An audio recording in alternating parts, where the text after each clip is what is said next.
All right. Hello, everybody, and welcome to Geopolitical Trends, where truth matters. I'm your host, Dr. Oualaalou. Excited to be with you. As always, I'm going to be talking today, providing you my own analysis and an update about the escalations that is going on between the US and Venezuela, the ongoing tensions that is. So this is what I'm going to be addressing for you in this particular live stream. But first, let me say hi quickly to our wonderful community. Let me see something here quickly. Okay.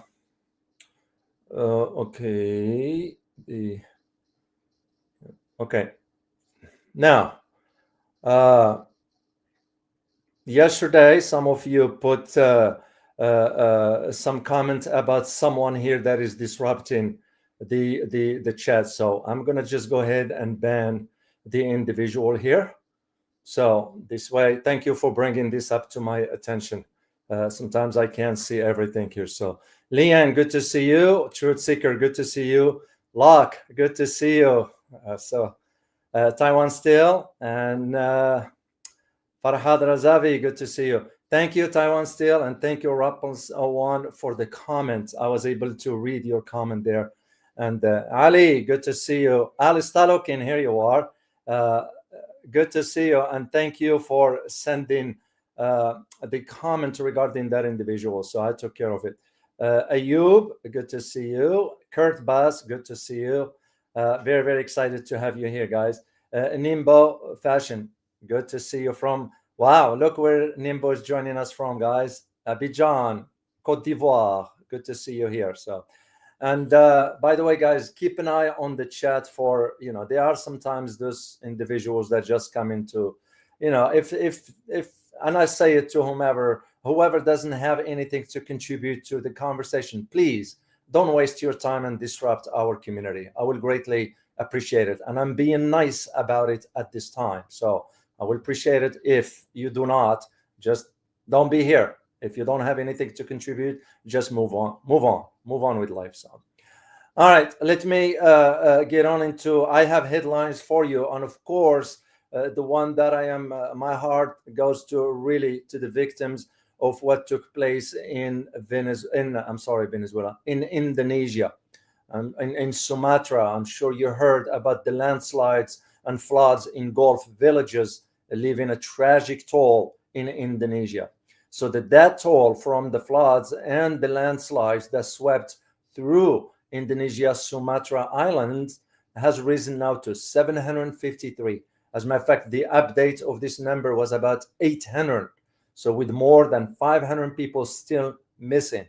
And this is according to the latest data from the National Disaster Management Agency. So it's heartbreaking to see what's going on in the Sumatra Islands. So our heart goes to the victims there, and I hope the Indonesian government comes to their assistance, and I'm sure they will. So, second headline I want to share with you has to do with Russia and China. Of course, you have the Chinese Foreign Minister, Mr. Wang Yi, is in Moscow meeting with Lavrov, but the meeting wasn't with Lavrov per se. The meeting was with Shoigu, the secretary of the Russian Security Council, Sergei Shoigu. This is the one that's the prime minister of foreign minister rather of China. Mr. Wang Yi met with, but at the same time, Mr. Wang Yi met also with Lavrov. Why is this important? It's because this, when you realize about the Russia-China alliance, which described, and I put this in quote, because it's coming from the mouth of the officials in both countries, that's without limits. So I'm going to be doing a live stream for you, given that I wrote a book about Russia and detailed in it the relationship with China. I disclosed how this is going to influence or impact the global trajectory in the years to come. And here we are. So I will be doing a live stream for you. So, and this is what Shoigu, the secretary of the Russian Security Council, stated, that the strategic cooperation between Russia and China has reached an unprecedented level, in quote. This is his wording for this one here.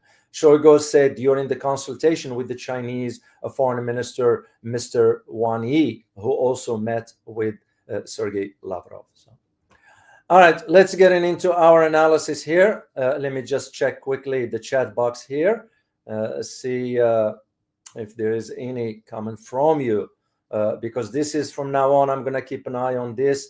If there is anyone disrupting the community here, just let me know the name, and I will remove the individuals from this, because once again, I have no tolerance for this nonsense stuff. So, all right, let's talk about what's going on, about the escalation or the escalating tensions between the United States and Venezuela, which is ongoing, by the way. And by the way, Mr. Trump or Donald Trump or President Trump called President Maduro. They had a conversation. I'm going to share a clip with you as I move forward in response to this call, what the Venezuelan president said. Suffice it to say for now is that what the Trump administration is trying to do is to renew so-called maximum pressure campaign. And this is why you're looking at the likelihood of a military confrontation. But let's not jump into this right away. So far, because you're going to have to think about all the types of pressures, the psyops, whatever else, the kinetic and all that, the special ops, on all this has to do before you consider the military confrontation, meaning grounds on the troops. Because if you are to think of it that way, you're going to have to compare the potential scenarios to historical conflicts of the United States, like in Vietnam. So, and this is again, when you have to understand the spectrum of these military operations that are being currently considered inside the Pentagon. So, and this is why I wanted to do the live stream for you, to provide you an update and share with you my own analysis about this particular development. So now you have to think in terms of risks and the complexities of a potential U.S. military intervention. So, and yes, there's already some kinetic strikes that exist in. You have covert activities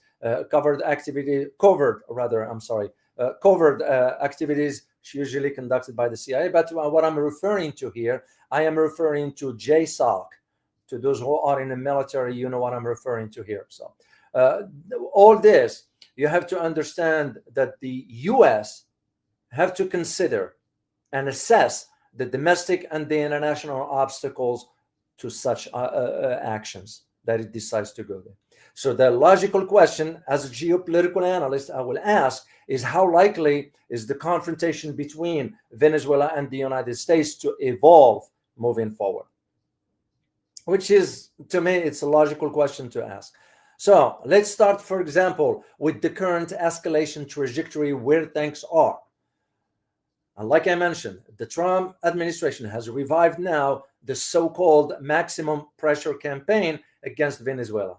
Because you all remember, in August 2025 of this year, Trump signed a secretive directive authorizing the Pentagon to use military force against select Latin American drug cartels. So, while at the same time, when Trump did this, at the same time, doubling the bounty on Maduro. Remember when I did the video for you about the $50 million bounty that the pilot for Maduro turned it down. So, and after this, after that time, which is August timeframe, the United States deployed some sort of a fleet of naval warship carrying more than 4,500 sailors and Marines towards the Venezuelan waters. All this was posturing, I'm here to tell you, because even with that deployment, and I talked to some people in the know, that's considered only about 10%. When you have about 10% of the force, that is not equivalent to allow you to conduct an invasion or troops on the ground. 10% is nothing. So, and this is why sort of the Pentagon has formed what's called a new joint task force. We're not talking about JSOC. It's separate to that. So, and this was led by the Marines from Camp Lejeune to oversee this so-called anti-drug operations in Latin America, which you and I know this anti-drug stuff is nothing but it's just a facade, it's pretext. When you consider, for example, one of the neocons and hawkish in the Trump administration, the Secretary of State Marco Rubio, when you consider his family ties to drugs, and I'm going to share a clip with you about Marco Rubio himself.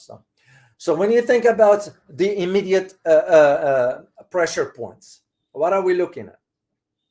As a matter of fact, during the phone call that Donald Trump had with Maduro, he offered, meaning Donald Trump, offered Maduro safe passage out of Venezuela, which, by the way, the call took place on November 21st of this year. And Donald Trump told Maduro, you only have 1 week, which is kind of like, wait a minute. First of all, who are you to dictate to another head of state when to leave, not to leave, and so forth? That just doesn't make any sense. So, and with that, the idea that he only has 1 week to leave the country, Maduro responded in a way that typical for Venezuela. And I'm going to share the clip with you. And by the way, that deadline expired because it was only 1 week. So Trump declared that Venezuela's airspace was closed, which was, by the way, a violation of international law. You have no right to close the airspace of a sovereign nation. I don't care who you are. Unless there is a war, there's some crimes committed, like for example, why the airspace over Gaza wasn't closed. You can see the double standard, right? So, and this is, again, when you think about this idea of these immediate pressures, that's why the US is trying to sort of put to forth in order for Maduro to leave the country. However, Maduro rejected the offer, demanding full legal amnesty for himself and his family, removal of US sanctions, and an end to an international criminal court case against him. So I'm gonna share a clip with you, and I'm gonna do the translation for you. I do happen to speak a little bit Spanish. All right, let me get to the clip here, and I'll share it with you. And by the way, I give credit to this clip to the Gray Zone. This was posted on my account by journalist Max Blumenthal. So, which, by the way, I reached out to him I extended an invitation for Max to come on the channel, never received a response, but that's okay. It's probably he's busy. So let's play the clip, which, by the way, this one is, even though it's in Spanish, but you hear the English translation over it. And the interview was conducted by none other than the famous Latin American journalist, Jorge Ramos, to those who do not know. So let me share the screen with you, and we'll, there we go. And we take a listen. And once again, I give credit to Max Blumenthal for this. Take a listen, please.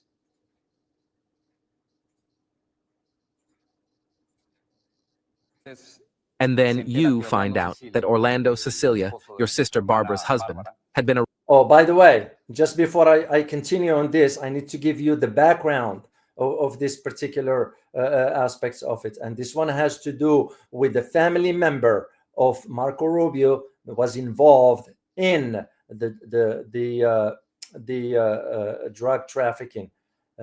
Hold on, let me get to the exact one to make sure. So yeah, it's Rubio's brother-in-law.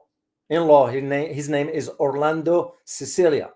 Stored kilos of cocaine in the bedroom of a house where Marco Rubio lived. Cecilia was one of the top drug traffickers in South Florida and was sentenced to 35 years in prison for distributing $15 million worth of cocaine. After Cecilia's early release from prison in 2000, Marco Rubio used his influence as majority whip of Florida's House of Representatives to help his brother-in-law obtain a real estate license. That shows you how far the corruption goes.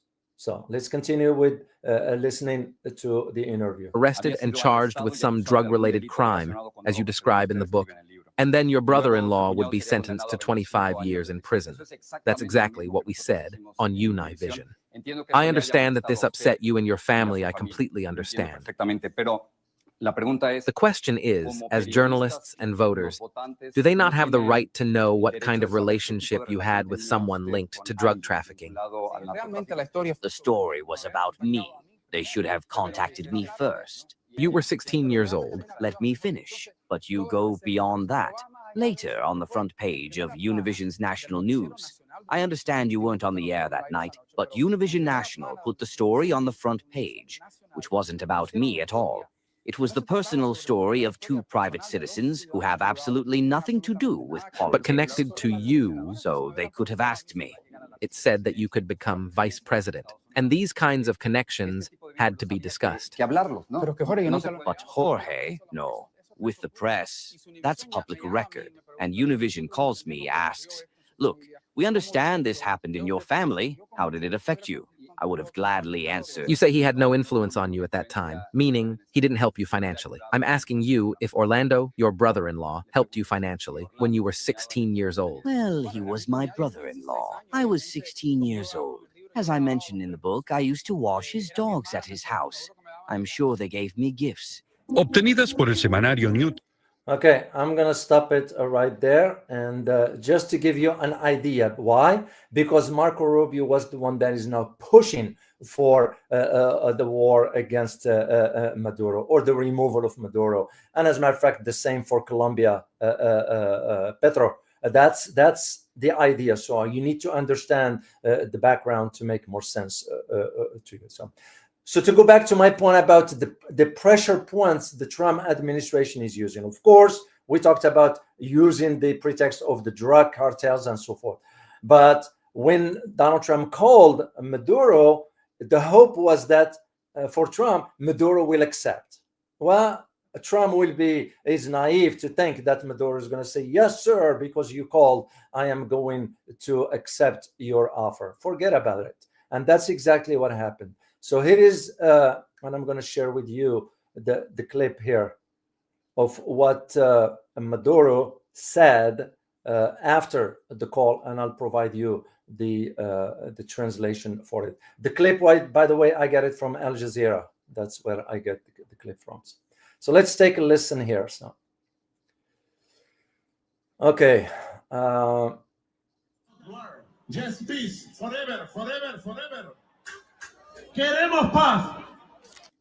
Yes, we want peace.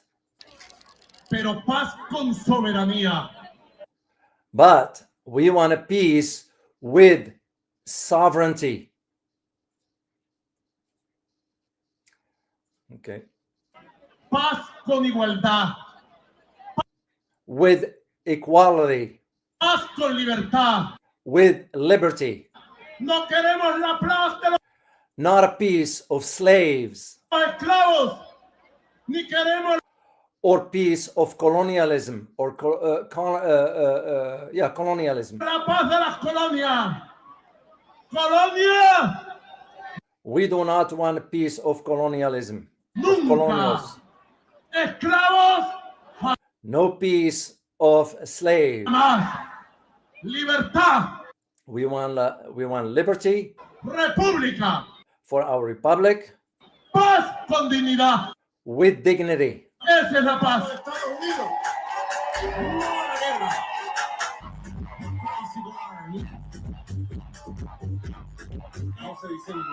That's a traditional dance in Venezuela. So, okay. Now, the reason that I shared this one is to put things in perspective for you. So, and this becomes also with the risk assessments of the United States. When you look at the intensifying U.S. threats now, are raising some sort of expectations of an imminent military action. That is just posturing at this point. So, and this, because if the U.S. moves forward, it will be placing the U.S. in an inexorable path towards military confrontation. So, and the problem is is that the US has no strategy in place. So when you think about the buildup and the threats are just part of psychological pressure campaign. It's what we call psyops.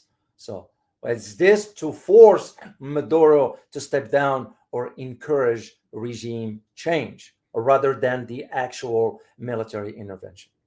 And why is this important to understand? It's because the complicating factors that exist within these dimensions or this landscape. So any serious land invasion of Venezuela would be extremely complex.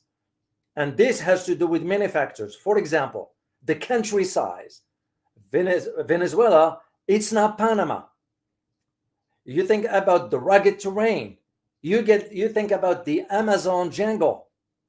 So, on all this, the US forces will face substantial pushback from the pro-regime militia and armed forces. And I have a picture, I think I got a picture for you right here. Those are willing to take up arms. Those are in support of the military. Those are the civilian aspects of it.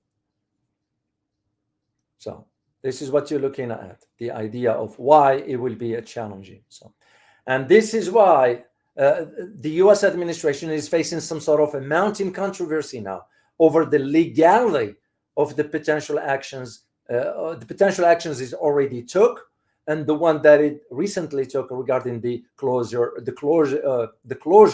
of the airspace, because those are illegal. So the reason the US has not even provided evidence based on illegally detailed nationals for military strikes. So there is no evidence for that. It's just Donald Trump's word. Are we going to take Donald Trump as his word? So the confrontation between Venezuela and the US appears to be now at a really critical juncture. So, and to me, of course, we cannot ignore the volatility of this situation as it is now. And of course, it's going to be now depending on what Trump decides or authorizes the military to do. They are already covert ops. Nobody's denying this. But we're talking about boots on the ground. And the second question that I need to ask, which I'll share with you as a geopolitical analyst, is that will Venezuela become another Vietnam for the US if the latter invades? You all know how it ends up regarding Vietnam. You all know the truth that we never won Vietnam. We all know the truth that it was Vietnam that defeated the US. Venezuela could present the same argument and the same scenario and the same case. Of course, there are differences between Vietnam and Venezuela. But there are enough troubling parallels that the military, even military experts, are warning against making or taking these ventures. So I'm going to share with you some key differences just to put it in perspective.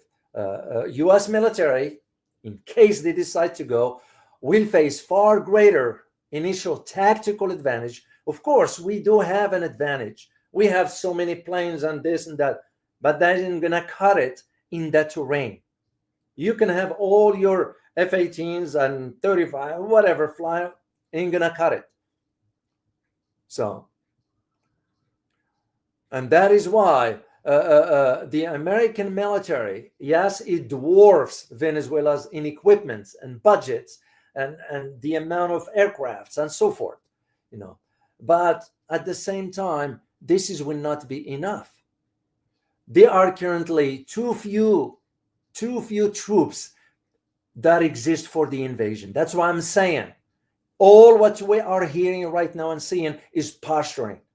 The number of troops we have right now near Venezuela, on the amount of naval assets amounts to 10%.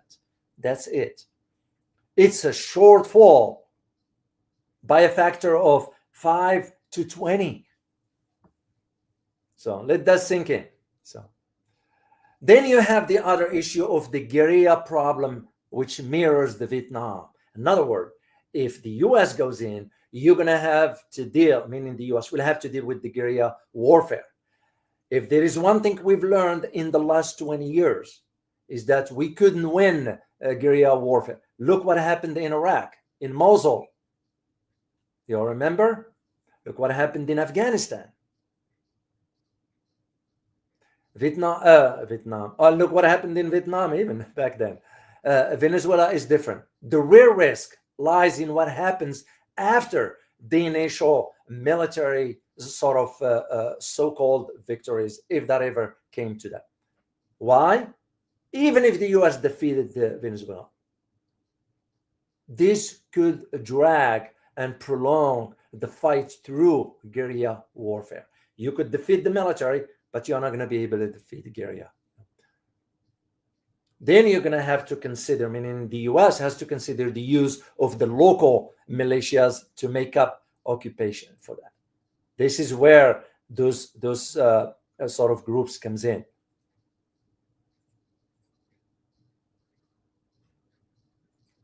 And that is very, very important to understand. So, because any serious land invasion will face substantial, in my opinion, substantial resistance from the pro-Maduro militia. There's a group known as collectivos. That's usually they are known for pro-Maduro militia, in addition to the military. So then you have the battle-hardened Colombian guerrillas, which based inside Venezuela, by the way, not in Colombia, who would act as a pro-regime paramilitary force. So you combine both militias from Venezuela and from Colombia. This is why the US want to hit two birds with one stone. One end to deal with Maduro, the second one to deal with Petro, the president of Colombia, which, by the way, we are sanctioning and all that stuff. So, and if this is not enough, we're gonna have to deal with the geography, the scale of the terrain complications inside Venezuela.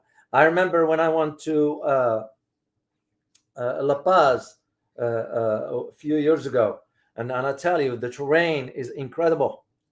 There is no way. Venezuela is more than 12 times larger than Panama. That's one. And has roughly 10 times as many people as Panama did in 1989 when we went in. And with that, you add the jungle terrain, the multiple urban centers that exist. That's where the insurgents will be launched from. So, and this is why a US invasion will face a fractured battle space characterized, in my opinion, by a robust asymmetric defenses. So, because you're going to be looking at very heavy armed militias. Yeah. And you're looking at some sort of ideologically indoctrinated hybrid force. We're not willing to deal with this. It's not willing. We never dealt with this before. And the only way we dealt with it on a small scale was in Iraq and Afghanistan, and we found out. The one in Vietnam was a different time frame for that. So, and hypothetically, you go even with the invasion, then you have the post invasion of what's going to be happening with that. And this is perhaps the most, in my opinion, the most Vietnam-like scenario or aspect. So, and by the way, research were conducted on this by some security centers, and studies have shown that efforts to promote democracy after foreign imposed regime changes rarely succeed. It will be the same in Venezuela, or Colombia for that matter. So while removing Maduro might be militarily feasible, stabilizing Venezuela afterward could be far harder. That is where the problem will be, as no unified, some sort of opposition exists to govern the country. And you don't want that. You don't want that. Then, of course, becomes the domestic political trap. And like Vietnam, this, meaning the US consideration of invasion faces crucial vulnerability at home. So right here is why.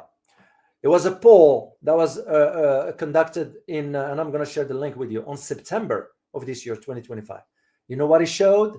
62% of Americans oppose a U.S. invasion of Venezuela, with only 16% representing opposition that transcend partisan lines.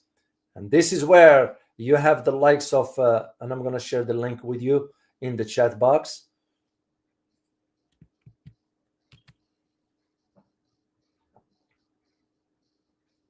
So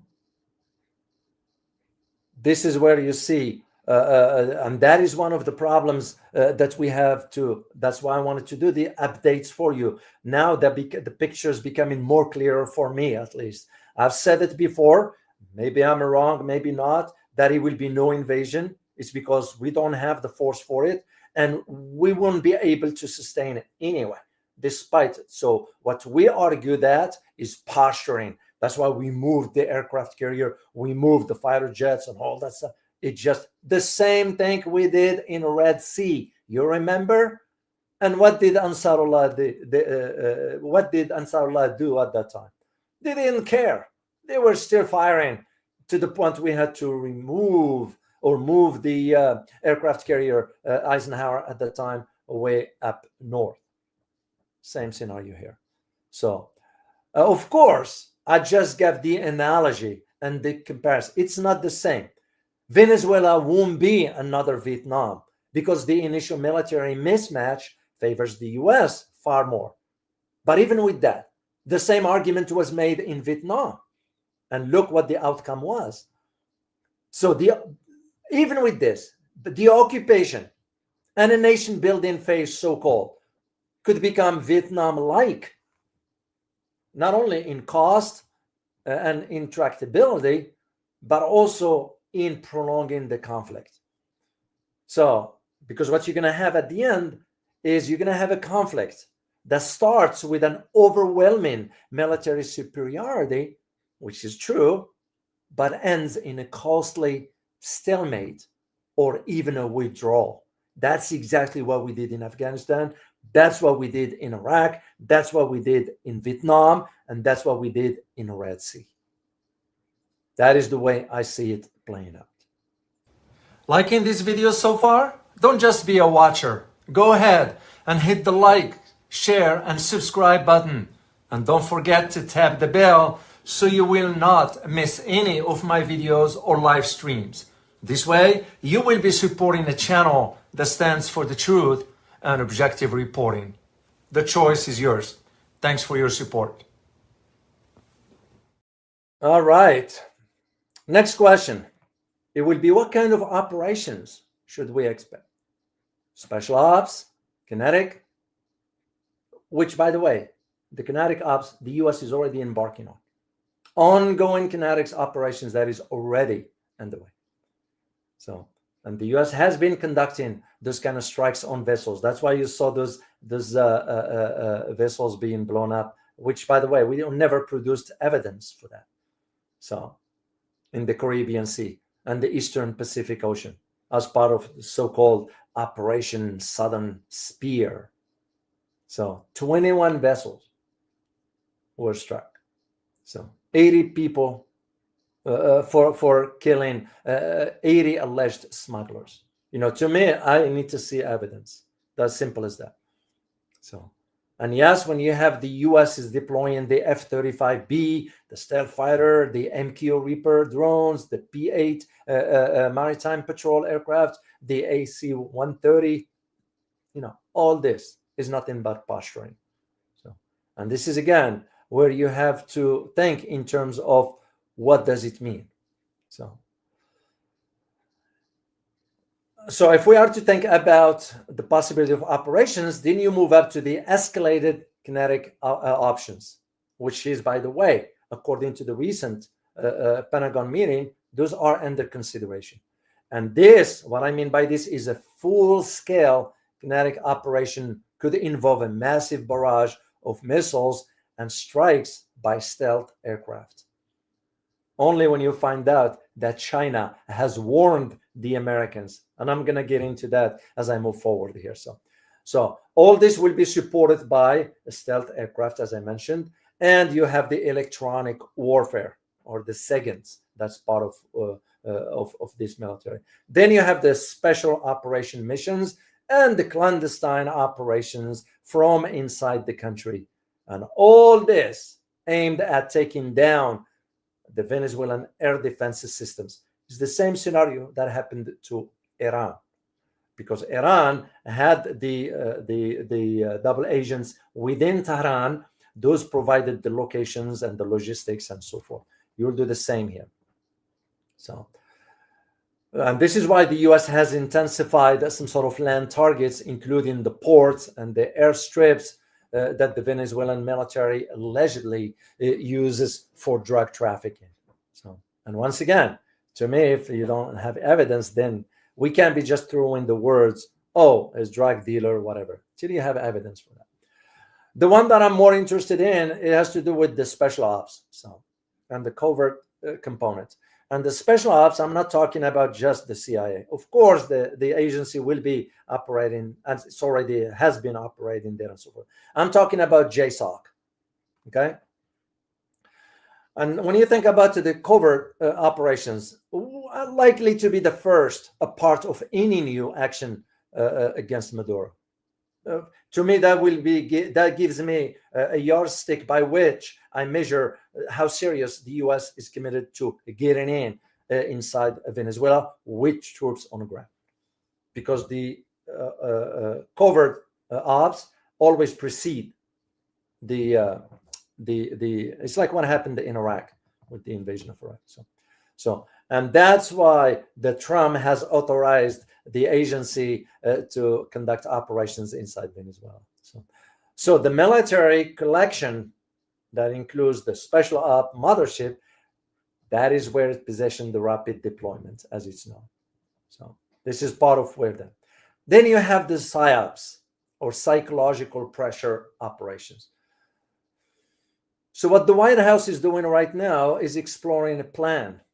And that plan is to use military planes to drop leaflet over Caracas to pressure Maduro.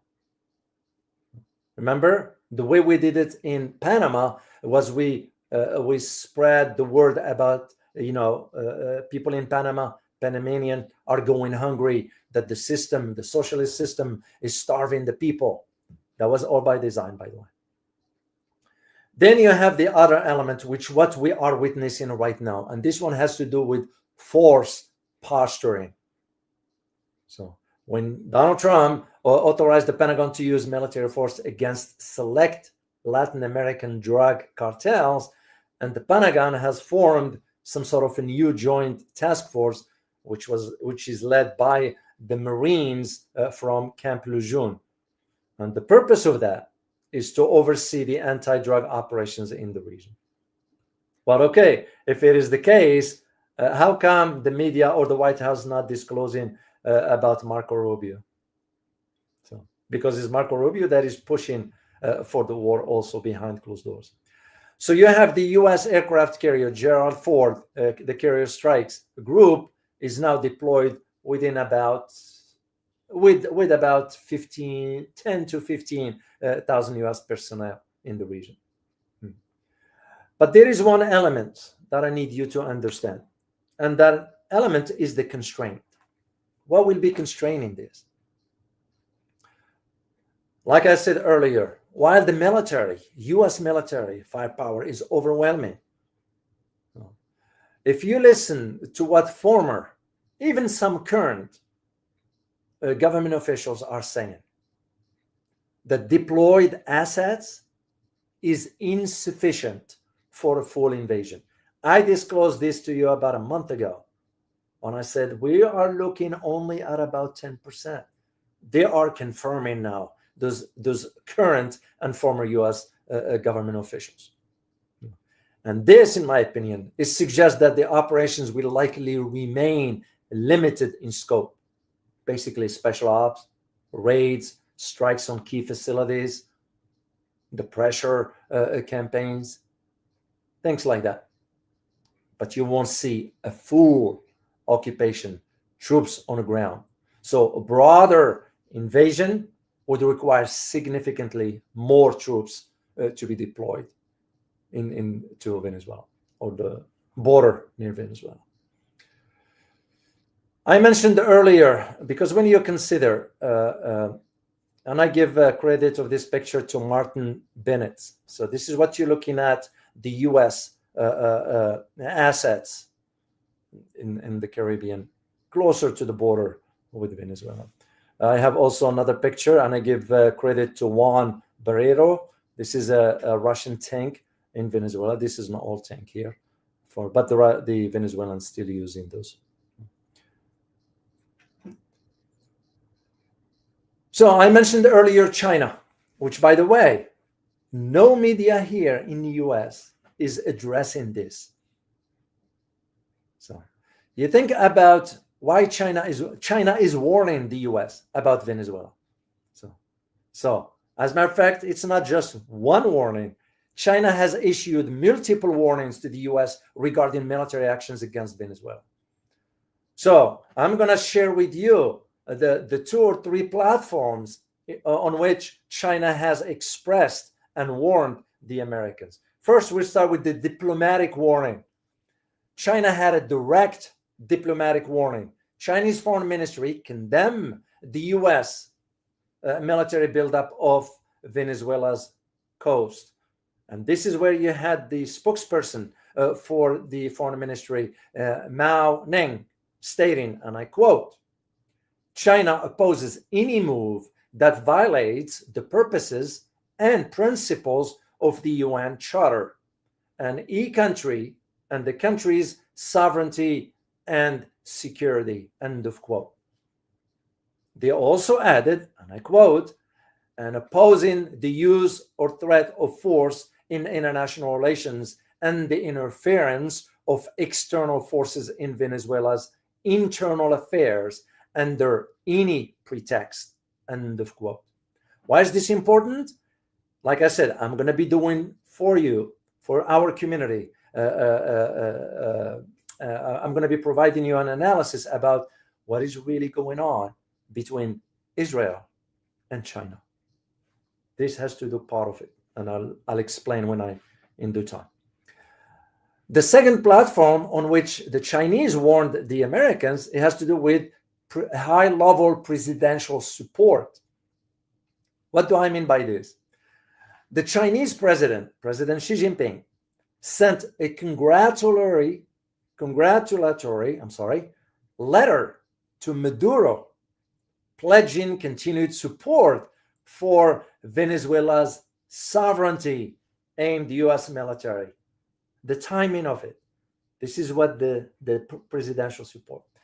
And describing China and Venezuela as, and I put this in quote, intimate friends, dear brothers, and good partners, end of quote.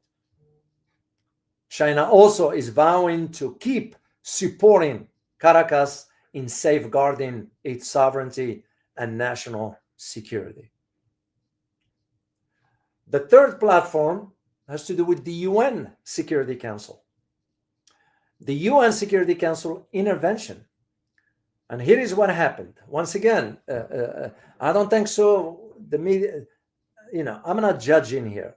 All I'm telling you is when you read or watch, whatever, always keep your options. What I mean by this is you have to understand the full picture. Because during an emergency UN Security Council meeting, China's diplomat rejected these threats or use of force in international relations and urged Washington to heed international calls for peace and stability in the region. And the last platform was the repeated formal protests. And all this, China's doing this. I don't ask any Americans if they ever hear about China warning Americans. And they tell you, we don't know. So, those are sirens. I don't know why they're running sirens here. But anyway, China's foreign ministry spokesperson Lin Jian criticized the US deployment, stating the action seriously undermined peace and security of the region and seriously violates international law, end quote. So, and that is why China is urging the US to do more things conducive to peace and security in Latin America and the Caribbean region. So now you have to think about the strategic vision for China doing this. Why? It's because by doing this, China is positioning itself. And this positioning in itself reflects China's strategic interests in Venezuela. Remember, Venezuela is an OPEC member, produces a lot of oil, and China imports a large quantity of oil from Venezuela. So, and that's when you consider for China's strategic interests that include oil imports, the debt holding, and of course, its broader geopolitical stance against US interventionism in the Western Hemisphere. And that is why you see in the visit of Mr. Wang Yi to Moscow yesterday. So you have to put this in perspective. And that's what's important about understanding the development of these dynamics. Of course, the media is going to be talking about, oh, the US is deploying the aircraft carrier. Yeah, all is well. But, what is really the big picture of all this? And that's exactly what I try to do in these live streams and analyses that I share with you, because I wanted to provide you a much bigger picture. As I said, all I was going to do in this one here, it provides you an update. And I'm going to take a question or two, if you have one here before I close this up, because that's all I have to share with you. Usually, if I don't have anything else to say, I sign off. That's just my nature. If you don't have anything of substance, stop talking. So that's the way I look at it. So once again, I want to, Ramples01, I want to say thank you for sending me that comment regarding that individual. So I appreciate you for that. And again, you guys keep an eye open. We are on this together. I can't do everything by myself. So Ali, I agree with you. You think a lot of bluff Trump now. Yeah, it's more of bluffing than anything else. So, and again, when you think about the terrain, the terrain in Venezuela and Colombia, the borders, the Darien Gap, and all, those are not forgiving terrains. And yeah, we have special ops training, whatever, but it's not going to cut it. And again, I'm talking based on experience. Even if you deploy Delta, usually SEAL team, it's no comparison to Delta. A lot of people do not know this, that they think, oh, the SEAL team is... No, the SEAL team has been given publicity, no more, no less. You don't hear much about Delta. Delta staying quiet, and they are highly trained than the SEAL team. So. All right, that's all I have to share. I want to say, thank you once again. FU, much appreciate your continued support and your generosity. So I just want you to know how grateful I am. I don't take it for granted. And I thank the whole community, to whomever is able to support the channel. I'm very, very grateful to you. Please do not go out of your way to do so. I never liked this stuff. If you can do it, then you support the channel. If you can't, I understand. So here is the link if you want to support the channel, and I'm going to put it in the chat box. If you want to buy me coffee, feel free to do so. And right there, I put it in chat box for you. As I'm going to be working again, as I told you, this entire week, I'll be providing you analysis on different topics. Tomorrow, I think I'm waiting this afternoon for one specific info. And if I receive that info, I will do the specific topic about Israel and China. So it's something you want to know. I might do it tomorrow. If not, I'll wait till most likely Friday, maybe. We'll see. So FU, once again, thank you so much for your generosity and your support. Really appreciate you for that. Let me take a look one more time to see if there are any questions from you. If I missed any, hopefully I didn't. And if I don't have any, then If I don't have any, then I will sign off.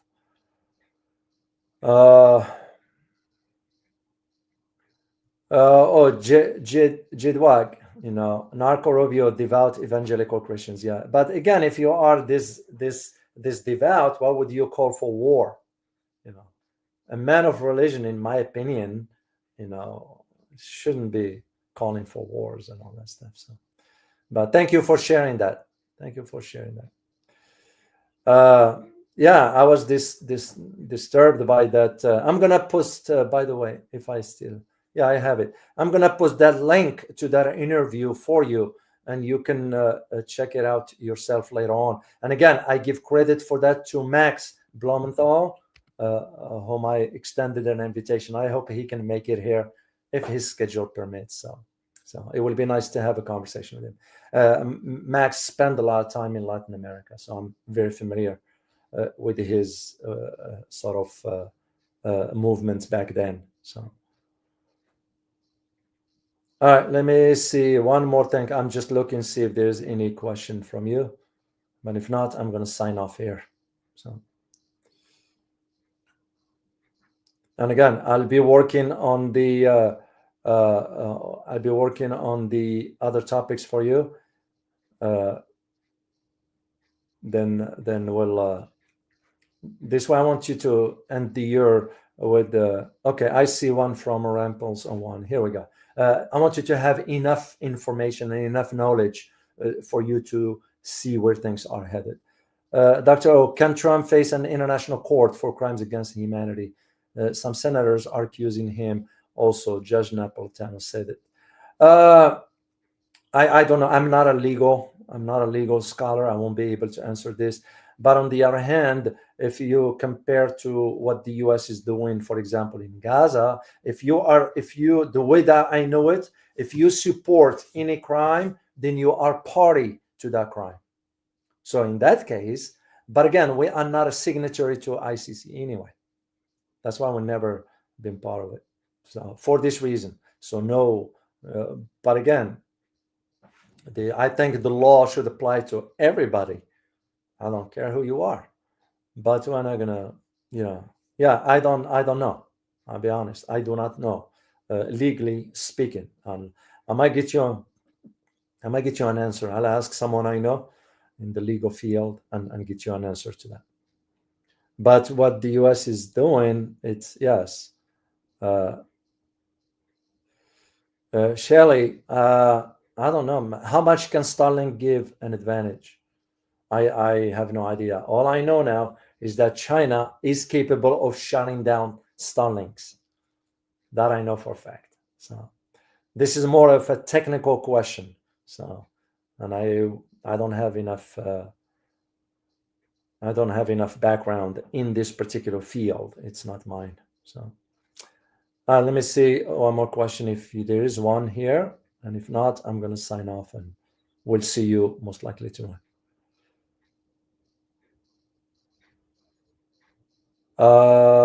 I saw something. Farhad Razavi, I saw this one. And I know you probably responded to someone else. And you're right about this, Farhad. I did see this morning the Russian president's warning to Europe.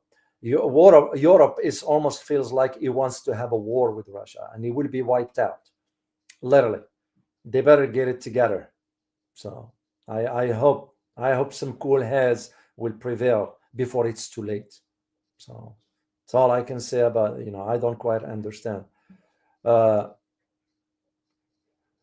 This one here, which U.S. oil refinery corporations own the heavy oil refinery?